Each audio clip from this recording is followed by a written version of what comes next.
అడ్వకేట్తో వెళ్ళొచ్చు. ఏసీబీ విచారణ పైన కేటీఆర్కు అనుమతి, సీసీటీవీల పర్యవేక్షణలో జరగాలి, లైబ్రరీ విండో నుంచి విచారణ చూడవచ్చు, హైకోర్టు కీలక ఆదేశాలు. కేటీఆర్ వెంట వెళ్ళనున్న మాజీ ఏజీ రామచంద్రరావు ఆయన అడ్వకేట్ వెళ్ళవచ్చు, కాకపోతే అడ్వకేట్ పక్కన కూర్చోవడానికి లేదు. అడ్వకేటు కొంత దూరం నుంచి గ్లాస్లో నుంచి చూడాలి విచారించేటువంటి విధానాన్ని.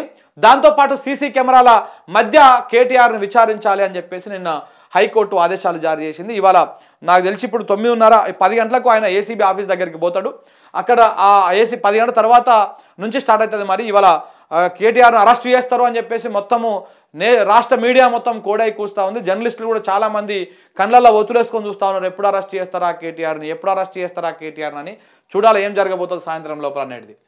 తెలంగాణ కోసం కలిసి నడుద్దాం పోరాట సంవత్సరంగా 2025 ప్రకటన. ఉద్యమ కాలంతో పోల్చుకుంటే ఇదేం ఇబ్బంది కాదు. కేసీఆర్ తయారు చేసిన సైనికుడిని నేను, ఆయన రక్తం పంచుకొని పుట్టిన కొడుకునంటూ ఉద్వేగం. రైతులకు బాకీ పడ్డ 17,000 కోట్లను వసూలు చేయాలి. నా గురించి ఆలోచించకండి, రాష్ట్రం కోసము కొట్లాడండి. తెలంగాణ పైన కేసీఆర్ స్పష్టతతో ఉన్నారు. పార్టీ డైరీ ఆవిష్కరణలో కేటీఆర్ నిన్న కొంత ఉద్వేగభరితంగా మాట్లాడిన కేటీఆర్ ఆయన ఎక్కడ కూడా ఆయన ఆత్మస్థైర్యాన్ని కోల్పోలేదు. ఎందుకంటే ఇదంతా ఒక కక్షపూరిత రాజకీయం, కక్షపూరిత కేసు అనేది అర్థమవుతా ఉంది. జనం కూడా ఇప్పుడు అర్థం చేసుకుంటా ఉన్నారు. కాబట్టి ఆయన ప్రసంగంలో అలాంటి వ్యాఖ్యలే చేయడం జరిగింది. కోతలు, ఎగవేతలు, కేసులు ఏడాది పాలనలో జరిగింది ఇదే కదా. ఇంతకు మించి రేవంత్ చేసింది ఏమీ లేదు. ఇప్పటి నుంచి ఎగవేతల రేవంత్ రెడ్డి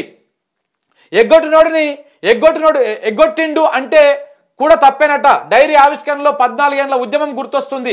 తెలంగాణ భవన్లో హరీష్ రావు నిన్న మాట్లాడారు. ఇద్దరు కలిసి నిన్న కేటీఆర్ హరీష్ రావు కూర్చొని మాట్లాడుకుంటున్నారు. ఆ వీడియోలు కూడా బాగా వైరల్ అయినాయి.